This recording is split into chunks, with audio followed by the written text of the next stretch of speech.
So it might be days until Christmas, but we live, of course, in Florida, where the temperature is expected to be in the mid-70s Christmas Day. I'm still trying to get used to that. It's not really feeling like the season, but many people, of course, are going to be spending the holidays probably out on the boat. You have some time off, but we want to make sure that you are safe on the water. So joining us this morning is Pardeep Chahal. He's seaman with the U.S. Coast Guard Station Mayport. Good morning to you. Thank you for being here. Good morning. Thank you for having me. And you brought some excellent examples because, you know, if you think about it, for those who, my cousin loves boating, for example, and while he's very proficient at making sure he has all of the safety equipment, there are some who maybe are getting a boat for a first time, and that can be a tremendous cost. You don't want to skimp when it comes to safety. No, absolutely So not. let's talk about certain things that can make great gifts, but certain things in general that you need to have on a boat with you at all times, particularly if you have children.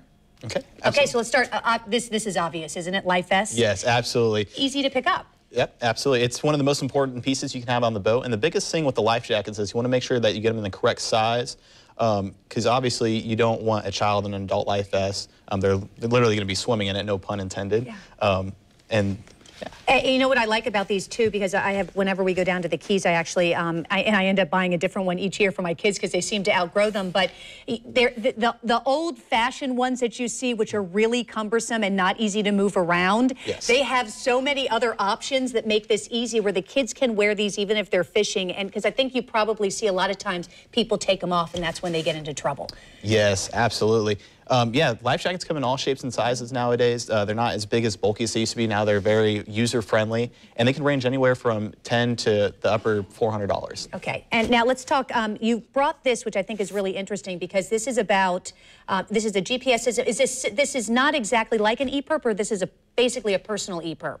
Yeah, it's just a smaller version of an EPIRB. It's a personal locator beacon. These are great to have on board. If you were to get in any form of distress, this is going to send a signal, GPS signal, to the Coast Guard. So these are great to have on board. And when you do have them on board, we highly recommend that you keep them on your person, because if you are going to be working around your boat, the potential that you could fall in the water, you're going to want that on you. Yeah, it's interesting, too, because my cousin in particular spearfishes a lot. So he'll actually put this on and take this with him in case for some reason he gets separated from his friends. These can be a little expensive, but as we have seen so many times where people who are lost at sea, I mean, without this, trying to find them is virtually impossible, particularly if they haven't set some kind of plan and told anybody where they're going to be. Yes, absolutely. And the biggest thing with that is just having that on board, like I said, does a huge, at Station Mayport, we've personally seen it work, and especially during low light conditions, it gives us exactly where they are, so they're great to have. Are these all kind of created differently? If you're not real proficient at picking out, I mean, you just can go to a boat or a marine store, for example, or maybe the Coast Guard has some information online? You're not sure which kind to pick out?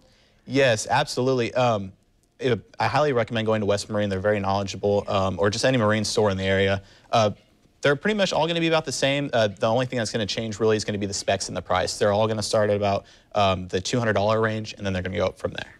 So let's talk. There's some things that you can fill a stocking with that won't cost you $200 or $300. Certainly, for example, maybe you've got some kids who want to give dad something and they don't have a very big budget, that you brought along also. Yes. And two things that are very easy, quite frankly, to find and are incredibly important, particularly if you get into distress out on the water. Yes, absolutely. So whistles and signal mirrors, these are great to have on board. The whistles, obviously, you know, they're a great sound producing device. If you were to fall in the water or get in distress, this is going to let all the boaters in the area know that you're going to be in trouble. And same thing with the signal mirror. These work great during daytime conditions. You can actually, you know, signal down aircraft or other boaters in the area. Something as simple as that, too. Yes. I mean, if you think about it. And then finally, also, you recommend having not necessarily a smartphone, but a way to communicate via radio. Yes, absolutely. VHF radios are great to have on board. Cell phones are also great to have on board. However, cell phones don't always work, especially once you're running offshore.